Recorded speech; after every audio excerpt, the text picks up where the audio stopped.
वज़ीर आला सिंध मुराद अली शाह की फोर्सेस को वाना कैडेट कॉलेज के तलबा को बाहिफाजत रेस्क्यू करने पर मुबारकबाद। वज़ीर आला सिंध ने 4 अफगान खवारिज को जहन्नुम वासिल करने पर सिक्योरिटी फोर्सेस को खराज तहसीन पेश किया।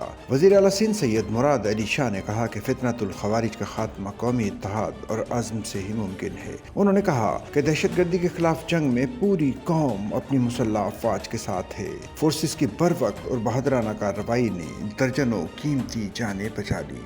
वज़ीर आला सिंध सैयद मुराद अली शाह ने कहा कि दहशतगर्दों का कोई मजहब नहीं, उनके खात्मे तक ये जंग जारी रहेगी। सच्चल न्यूज़ नेटवर्क की वीडियोस में खुशामदीद। नाजरीन, वीडियो से मुतालिक अपनी कीमती राय का इजहार कमेंट बॉक्स में ज़रूर करें और चैनल को सब्सक्राइब करें।